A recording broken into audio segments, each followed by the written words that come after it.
সঁচাকৈ যদিও আজি শোকৰ ছাঁ পৰিছে, গোটেই বিশ্ব তথা ভাৰতবৰ্ষ অসমবাসীলৈ এটা খুব ভাল এটা মেছেজ দি থৈ গৈছে জুবিন দাই। সঁচাকৈ এইখন অসমেই জুবিন দাই এনেকৈ বিচাৰিছিলে যোনখন মঞ্চত প্ৰত্যেক জাতি জনগোষ্ঠী, ইয়াত কোনো হিন্দু মুছলিমৰ কোনো ভেদাভেদ নাই।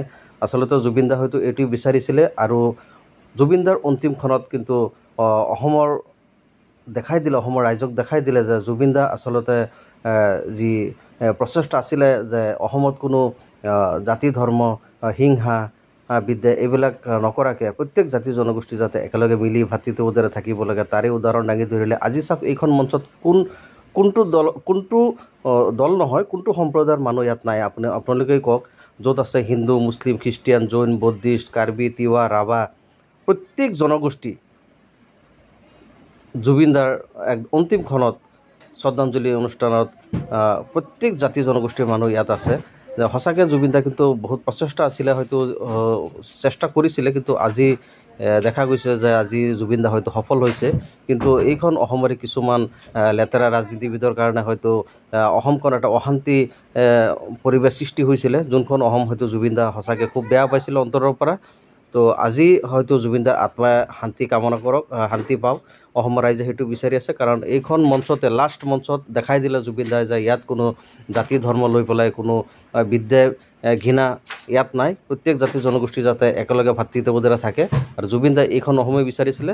ভগৱানৰ এটা ইচ্ছা আছিলে, জুবিন দাৰ আজি যি মনোকামনা আজি সফল হৈছে, কিন্তু হয়তো আগতে হ'ব লাগিছিলে। কাৰণ অসমৰ নেতৃত্ব দিয়া কিছুমান ৰাজনৈতিক লিডাৰ লেতেৰা ৰাজনীতিৰ কাৰণে হয়তো অসমত এনেকৈ ভাগ সৃষ্টি হৈছিলে। কাৰণ সিহঁতে বিচৰা নাছিলে যে অসমত হিন্দু মুছলমান একেলগে ভাতৃত্ববোধেৰে থাকক। তেওঁলোকে বিচাৰিছিলে যে যদি হিন্দু মুছলমান যদি বেলেগ বেলেগ কৰা নহয়, হয়তো এইখন অসমত তেওঁলোকৰ হয়তো ৰাজনীতি বা তেওঁলোকৰ গাদী হয়তো টিকি নাথাকিব পাৰে। সিহঁতৰ মেইন পৰিকল্পনা সেইটোৱে আছিলে, কিন্তু অসমৰ ৰাইজে হয়তো বুজি পাইছে।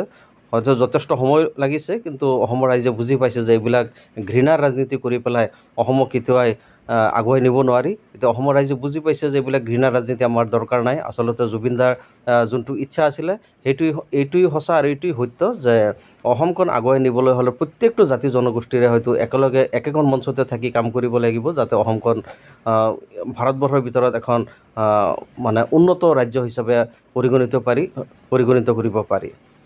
তো তাৰে আশা ৰাখি পেলাই আজি বিভিন্ন দল সংগঠনেই হওক বা বিভিন্ন জাতি সম্প্ৰদায়ৰ মানুহেই হওক আজি অন্তিম মঞ্চখনত আহি উপস্থিত হৈছে।